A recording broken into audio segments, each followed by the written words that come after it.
안녕하세요. 유평교회 학생의 가스펠 프로젝트 신약 1권 9과 말씀을 시작하겠습니다. 오늘은요, 요한복음 3장 22절부터 36절 말씀을 통해서요, 왕이신 예수님의 전령으로 왔었던 세례 요한이 어떻게 예수님의 길을 준비했는지를 같이 살펴보면서 교훈을 얻기를 원합니다. 세례 요한은 특별한 사람이었다라고 말을 할 수 있을 것 같아요. 요한은 특별한 사명을 가지고 태어나서 특별한 삶을 살았습니다. 그의 출생에 대한 천사의 예언은요, 말라기 이후에 하나님께서 오랜 침묵을 깨시고 처음으로 말씀하셨던 그런 사건이었습니다. 그의 아버지 사가랴는 제사장이었고요, 어머니는 아론의 자손으로 그렇게 소개가 됩니다. 그리고 그 두 사람은요, 하나님 앞에서 의인이었지만 자식은 없었다라고 말을 합니다. 나이가 많아서 자식을 기대할 수도 없는 또 그런 상황이었어요. 그런데 이 사가랴가 제사장으로서 성전에서 분향을 하고 있을 때 천사가 나타나서 이렇게 말했습니다. 누가복음 1장 13절을 보시면 천사가 그에게 이르되 사가랴여 무서워하지 말라. 너의 간구함이 들린지라. 너의 아내 엘리사벳이 너에게 아들을 낳아 주리니 그의 이름을 요한이라 하라. 자식이 없었던 부부에게 정말로 귀하고 좋은 소식이었을 겁니다.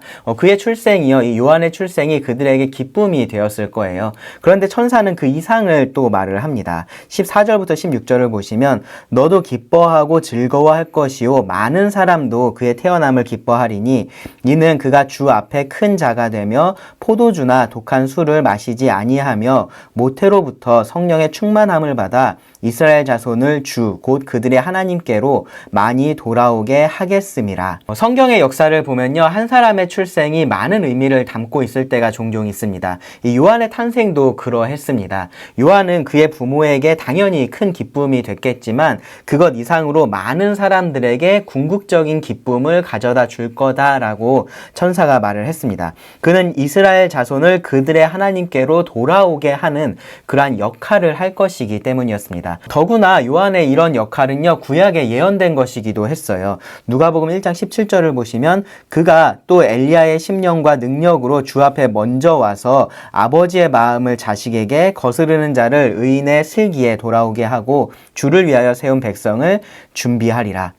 구약의 마지막 예언서인 말라기 말씀에 이런 예언이 있는데요. 말라기 3장 1절에 보시면 만군의 여호와가 이르노라. 보라, 내가 내 사자를 보내리니 그가 내 앞에서 길을 준비할 것이요. 4장 5절에는 보시면 보라, 여호와의 크고 두려운 날이 이르기 전에 내가 선지자 엘리야를 너희에게 보내리니. 이 천사는요, 말라기 선지자가 말한 여호와의 사자 엘리야가 바로 요한이다라고 그렇게 말을 한 겁니다.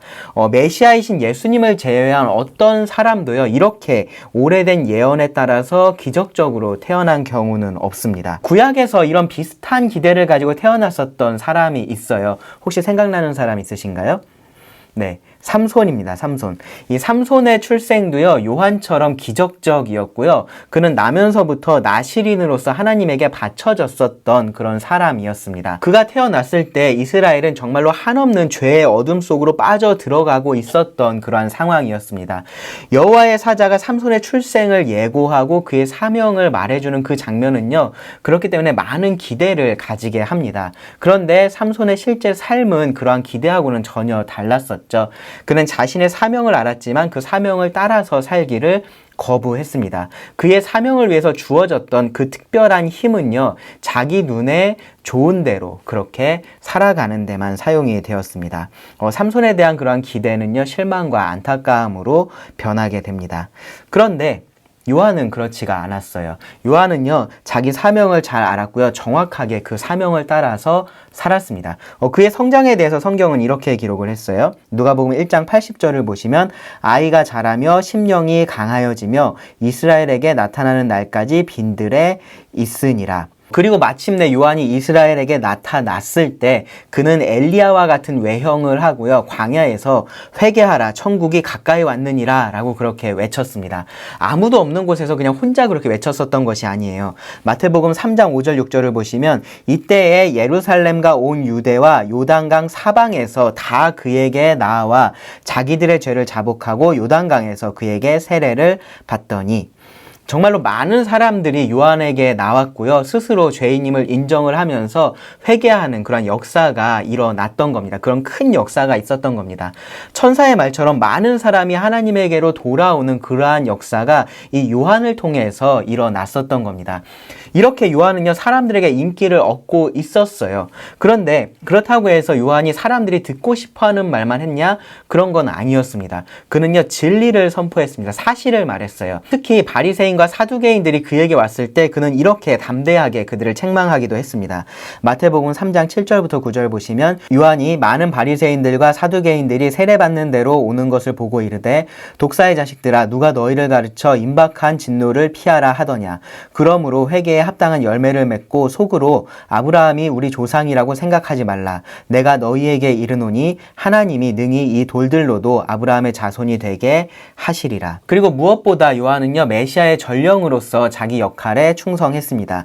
마태복음 3장 11절부터 12절을 보시면 나는 너희로 회개하게 하기 위하여 물로 세례를 베풀거니와 내 뒤에 오시는 이는 나보다 능력이 많으시니 나는 그의 신을 들기도 감당하지 못하겠노라. 그는 성령과 불로 너희에게 세례를 베푸실 것이요 손에 키를 들고 자기의 타작마당을 정하게 하사 알곡은 모아 곳간에 들이고 쭉정이는 꺼지지 않는 불에 태우시리라.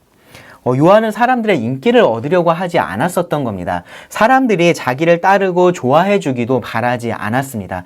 사람들을 나에게로 이끄는 것이 목적이 아니라 메시아에게로 이끄는 것이 자기의 역할이다라는 것을 알았고요. 그 역할에 충성했었던 거죠. 사실 요한의 모습을 보면서 사람들은요, 요한이 메시아가 아닐까라는 그런 생각도 하고 있었어요. 그의 영향력이 점점점 커져가니까 예루살렘에 있었던 그 산헤드린 공회에서 사람들을 보내서 요한의 정체를 알려고 했습니다. 요한복음 1장 19절부터 그 말씀이 기록이 되어 있는데요. 제가 읽어드리겠습니다. 유대인들이 예루살렘에서 제사장들과 레위인들을 요한에게 보내어 네가 누구냐 물을 때에 요한의 증언이 이러하니라. 요한이 드러내어 말하고 숨기지 아니하니 드러내어 하는 말이 나는 그리스도가 아니라 한대. 또 묻되 그러면 누구냐? 네가 엘리야냐? 이르되 나는 아니라. 또 묻되 네가 그 선지자냐? 대답하되 아니라. 또 말하되 누구냐? 우리를 보낸 이들에게 대답하게 하라. 너는 너에게 대하여 무엇이라 하느냐? 이르되 나는 선지자 이사야의 말과 같이 주의 길을 곧게 하라고 광야에서 외치는 자의 소리로라 하니라. 그들은 바리새인들이 보낸 자라. 또 물어 이르되 네가 만일 그리스도도 아니요 엘리야도 아니요 그 선지자도 아닐진데 어찌하여 세례를 베푸느냐. 요한이 대답하되 나는 물로 세례를 베풀거니와 너희 가운데 너희가 알지 못하는 한 사람이 섰으니 곧 내 뒤에 오시는 그이라. 나는 그의 신발끈 풀기도 감당하지 못하겠노라 하더라. 이 일은 요한이 세례 베풀던 곳 요단강 건너편 베다니에서 일어난 일이니라. 여러분도 혹시 그런 경험을 좀 해보셨는지 모르겠는데요. 다른 사람이 나를 좋게 봐주면 그것이 꼭 사실이 아니더라도 그냥 그렇게 두고 싶을 때가 있어요. 오해를 좀 즐기는 거죠. 굳이 그거를 바로잡고 싶지 않은 마음이 들 때가 있습니다. 요한에 대해서 사람들은 여러 생각들이 있었고요. 요한으로서는 그것들이 나쁜 것이 아니었어요. 나쁘게 생각하는 것이 아니었기 때문에 오히려 기분 좋을 수 있는 그러한 오해였습니다. 그런데 요한은 그러한 오해들을 그냥 두지 않았던 거죠. 사실을 숨기지 않았습니다. 나는 그리스도가 아니라 라고 분명하게 말을 합니다. 그리고 예수님이 그에게 나오셨을 때는 또 분명하게 예수님이 누구신지를 선포했습니다. 요한복음 1장 29절 30절을 보시면 이튿날 요한이 예수께서 자기에게 나오심을 보고 이르되 보라 세상 죄를 지고 가는 하나님의 어린 양이로다. 내가 전에 말하기를 내 뒤에 오는 사람이 있는데 나보다 앞선 것은 그가 나보다 먼저 계심이라 한 것이 이 사람을 가리킴이라. 요한은 자기 역할을 분명하게 알았던 거예요. 자기 사명을 다했을 뿐만 아니라 그 이상을 원하지도 않았었던 겁니다. 예수님께서 본격적으로 공적인 사역을 시작을 하시니까 사람들은요, 요한이 아니라 예수님을 찾아가기 시작했습니다. 예수님에게 가서 세례를 받기 시작했어요. 심지어 이 요한의 제자들 중에서도 예수님을 따르는 그러한 제자들이 생겨나기 시작했습니다. 그런 상황에서 제자들이 와서 요한에게 이렇게 말을 했습니다. 3장 26절을 보시면 그들이 요한에게 가서 이르되 랍비여 선생님과 함께 요단강 저편에 있더니 곧 선생님이 증언하시던 이가 세례를 베풀매 사람이 다 그에게로 가더이다. 여러분이 이 요한과 같은 상황이면 어땠을 것 같나요? 아무리 사명이 있다지만 좀 아쉽지 않았을까요? 그래도 자기가 그동안 준비한 것도 있고 또 이렇게 이루어온 그런 성취들이 있는데 이렇게 빨리 사람들이 자기를 떠난다는 사실에 좀 서운하지 않았을까요? 요한의 대답을 여러분 들어보세요. 요한이 대답하여 이르되 만일 하늘에서 주신 바 아니면 사람이 아무것도 받을 수 없느니라. 내가 말한 바 나는 그리스도가 아니요 그의 앞에 보내심을 받은 자라고 한 것을 증언할 자는 너희니라. 신부를 취하는 자는 신랑이나 서서 신랑의 음성을 듣는 친구가 크게 기뻐하나니 나는 이런 기쁨으로 충만하였노라. 요한은요, 오히려 기쁨이 충만하다라고 그 제자들에게 대답을 한 겁니다. 그래도 사람인데 어떻게 그럴 수 있을까 싶기도 한데, 이 요한의 비유를 보면은 이게 맞는 말이에요. 자기는 신랑이 아니라 신랑의 친구와 같다라고 말을 하는 겁니다. 결혼식에서 주목을 받고 축하를 받아야 되는 사람은 신랑이어야 하는 거죠. 그래서 여러분 아실지 모르겠지만 결혼식에 갈 때는요, 옷 입는 것도 좀 조심해요. 신랑이나 신부보다 더 주목받지 않으려고 그렇게 합니다. 내가 주목을 받으려고 결혼식에 참석하는 것이 아니기 때문인 거죠. 축하해 주기 위해서, 그 결혼하는 신랑과 신부를 축하해 주기 위해서, 그 기쁨을 함께 하기 위해서 참석하는 것이기 때문에 그렇습니다. 자기 역할을 이렇게 분명하게 알고 있었기 때문에 인기를 잃어가고 있었던 이러한 상황에서도 오히려 요한은 기뻐할 수가 있었던 겁니다. 그리고 이렇게 덧붙여서 말해요. 그는 흥하여야 하겠고 나는 쇠하여야 하리라 하니라. 이 말이요, 막 한숨을 쉬면서 어쩔 수 없다는 듯이, 그래, 그 사람은 이제 흥해야 되고 나는 쇠해야지, 그런 식으로 한 말은 아닐 거예요. 요한은 정말로 기쁨으로 이렇게 말을 했을 겁니다. 예수님은 더 흥해야 되고, 요한 자신은 더 쇠하여야 한다라는 겁니다. 예수님께 더 많은 사람들이 몰려들고, 자신에게는 아무도 남지 않아야 된다라고 그렇게 말을 하고 있는 거예요.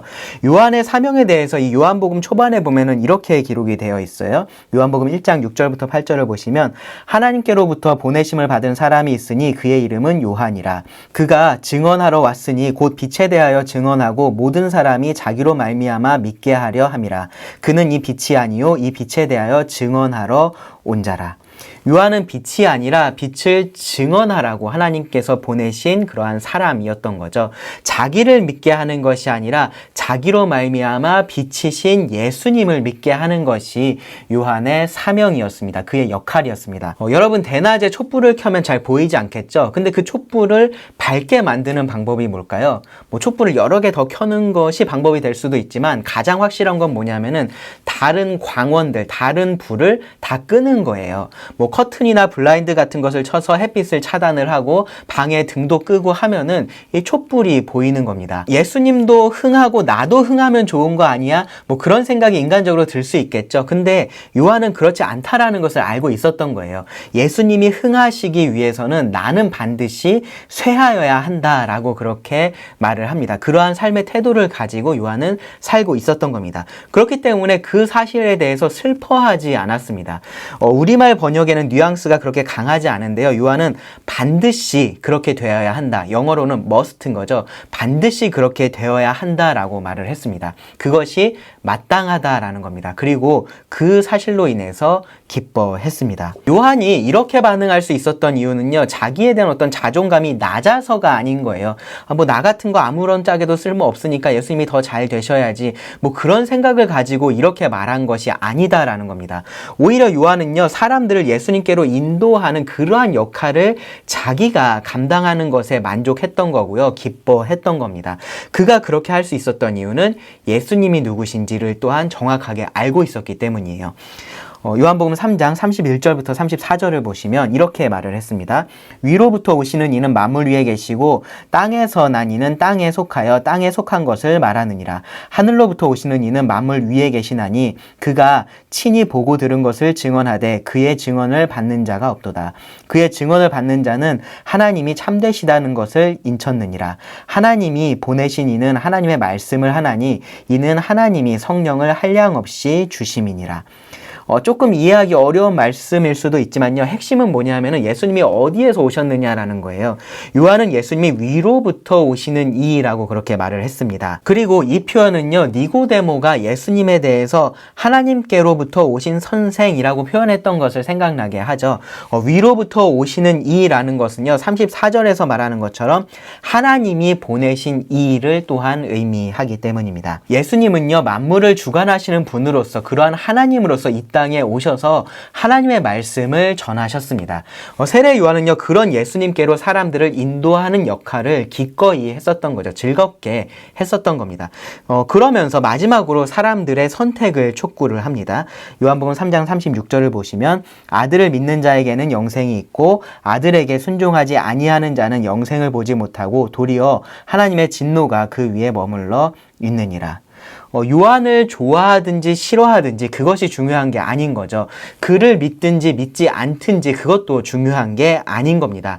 다만 그가 소개했었던 그 예수님, 하나님의 아들이신 그리스도 예수를 믿고 순종하는 것은요, 삶과 죽음의 문제다라는 것을 요한은 분명하게 선포를 한 겁니다. 그것이 그의 삶의 사명이었기 때문인 거죠. 이후에 요한은요, 헤롯을 비판했다라는 이유로 옥에 갇히게 되고요. 그곳에서 자신의 제자들을 예수님께 보내서 이렇게 물었습니다. 마태복음 11장 3절을 보시면 예수께 여짜오되 오실 그이가 당신이오니이까 우리가 다른 이를 기다리오리이까.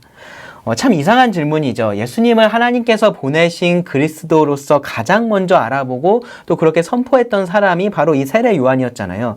그런데 요한은 왜 예수님에게 이렇게 물어봤을까요? 요한이 예수님의 사역에 대해서 언급했던 부분을 생각을 해보면 우리가 이 요한의 생각을 조금은 이해할 수 있습니다. 그는 그리스도이신 예수님을 통해서 하나님의 나라가 가까이 왔기 때문에 회개해야 한다라고 그렇게 선포를 했었잖아요. 그는 도끼가 이미 나무 뿌리에 놓여 있다라고 말을 했었고요. 예수님이 불로 세례를 베풀 것이다, 즉 심판하실 것이다 라고 말했었습니다. 그러니까 요한은요, 왕의 전령으로서 하나님의 나라가 가까이 왔다는 것을 선포를 했고, 예수님은 왕으로서 하나님의 나라가 임했다라고 그렇게 선포를 하고 또 그렇게 행하실 것이다라고 기대를 하고 있었던 겁니다. 사실 이런 기대는 요한만 가지고 있었던 것은 아니에요. 그 시대의 유대인들이라면 누구나 다 그러한 기대를 가지고 있었습니다. 이 메시아의 임함이라는 것은 곧 이 땅에 하나님의 나라가 시작된다라는 것을 의미한다라고 그들은 생각하고 있었기 때문이에요. 예수님께서 부활하신 후에 승천하시기 전까지 계속해서 제자들에게 하나님 나라에 대해서 가르치셨는데요. 근데 제자들이 예수님에게 뭐라고 말했었냐면은 주께서 이스라엘 나라를 회복하심이 이때니까 라고 그렇게 물었습니다. 그들은요, 이 땅에 하나님의 나라가 임하기를 고대하고 있었고 메시아가 그 일을 할 것이라고 믿고 있었던 거죠. 물론 예수님은 그리스도이시기 때문에 그런 일을 분명히 하십니다. 그런데 지금은 아니었던 거예요. 예수님은 빌라도가 신문을 하면서 예수님이 죄인으로 잡혀온 그 상황에 대해서 물어보니까 이렇게 답하셨습니다. 요한복음 18장 36절에 보시면 예수께서 대답하시되 내 나라는 이 세상에 속한 것이 아니라 만일 내 나라가 이 세상에 속한 것이었더라면 내 종들이 싸워 나로 유대인들에게 넘겨지지 않게 하였으리라. 이제 내 나라는 여기에 속한 것이 아니니라. 지금은 예수님의 나라가 여기에 속해 있지 않다, 이 땅에 속해 있지 않다라고 말씀을 하신 거예요. 하나님의 나라의 임재라는 것이 사람들의 기대, 사람들을 생각하고 달랐던 겁니다. 그것을 다 이해하지 못했던 세례 요한은 그랬기 때문에 예수님께 오실 그이가 당신입니까? 라고 그렇게 물어봤었던 거죠.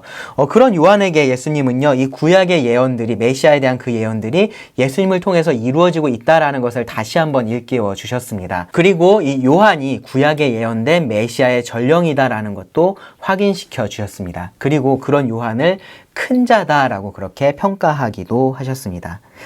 처음에 말씀드렸었던 것처럼 요한은 정말로 특별한 사람이었습니다. 특별한 사명을 가지고 태어나서 특별한 삶을 살았습니다. 그 모든 삶을 하나님께서 주신 그 사명을 완수하는데 헌신을 했고요. 또 그것으로 인해서 기뻐하면서 살았습니다. 온전히 하나님께 드려진 삶, 그것이 세례 요한의 삶이었습니다. 요한의 죽음은요, 정말로 어이없을 정도였지만 이 사명을 완수한 그에게 있어서 후회가 남지는 않았을 겁니다. 오늘 우리는요, 세례 요한의 사명, 그리고 또 그 사명에 따르는 삶, 또 그 삶에 대한 태도, 요한의 말, 이러한 것들을 살펴봤습니다. 이것을 통해서 우리는 두 가지 측면에서 자신을 좀 돌아볼 필요가 있습니다. 첫째는요, 요한이 전한 메시지의 이 결론을 통해서입니다. 다시 말씀을 읽어드릴게요. 아들을 믿는 자에게는 영생이 있고 아들에게 순종하지 아니하는 자는 영생을 보지 못하고 도리어 하나님의 진노가 그 위에 머물러 있느니라. 이 말은요, 예수님께서 니고데모에게 하셨던 그 결론적인 말과도 일맥상통합니다. 하나님께서 우리를 사랑하셔서 보내주신 아들 예수님을 믿는 자에게는 영생이 있습니다. 참된 삶이 있다라는 겁니다. 하지만 그렇지 않은 자는 그러한 삶을 살 수가 없습니다.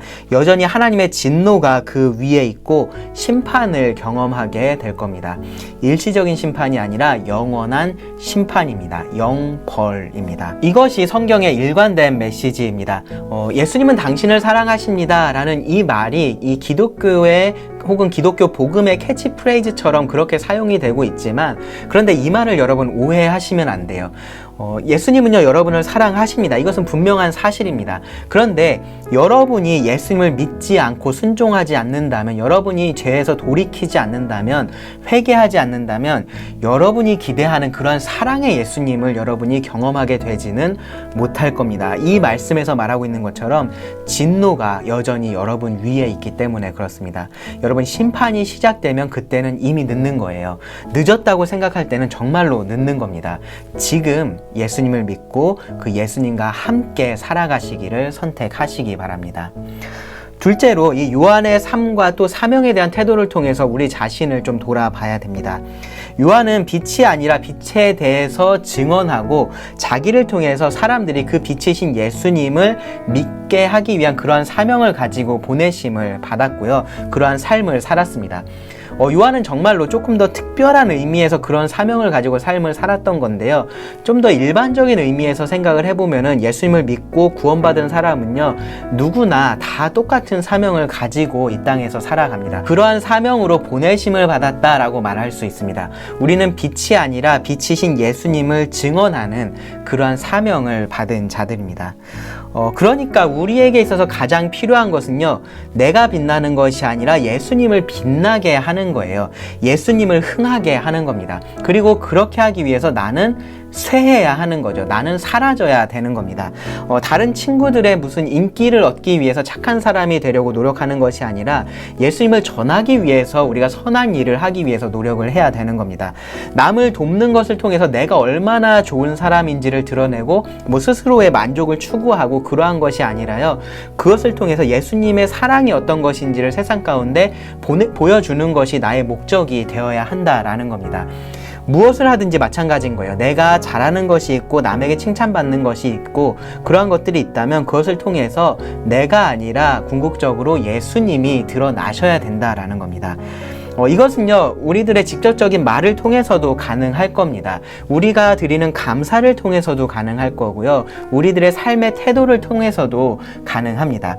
매사에 막 불평하고 짜증을 달고 사는 그러한 사람이 예수님을 드러내지 못하겠죠. 좀 더 긍정적이고 밝은 태도를 가지고 살아갈 필요도 있는 겁니다. 그런 면에서요.